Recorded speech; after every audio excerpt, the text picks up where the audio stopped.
د سعودي د څو ورځې هغه نه خبر یې طالبانو بیت الله یې جوړه کړې د ښځې د دنیا راوستلي د په ریاض کې ګډولي دي بیت الله نه داسې د طواف په شکل باندې نو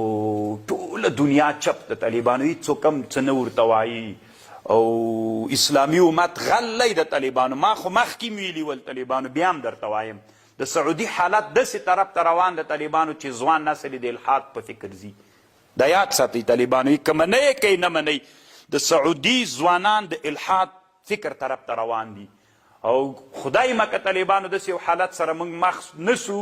چې بیا به سعودي به مو له لاسه وتلي وي اسلامي امت کې طالبانو ملیان په دې اخته دي اسقاط منې او که نه منې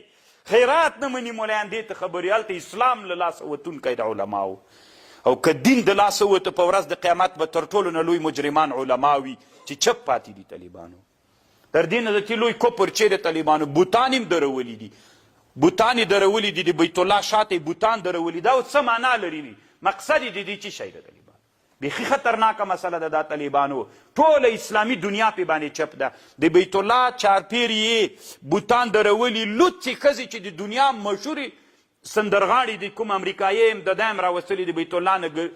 دغه جعلي بیت الله یې چې جوړه کړې ده مقصد د دې اوس څه شی ده موږ نه پوهېږو چې د دې هدف څه شی ده ولې اسلامي امت چپ ده ولې د اسلامي امت ویندویانو خبریالانو اسلامي حکومتونه چپ دي چې دا اوس څه معنا لري ما ته جواب راکړه څه معنا لري چې تا دا کار وکړ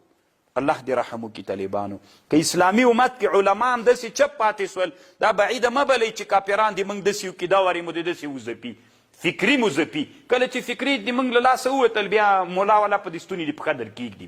بیا به ښه دا د اسقاط خبره یاد کړي اوس اسقاط ته هېڅ ضرورت نشته بیخي کوونه که طالبانو څه پروا کوي کوئ که څه پروا کوي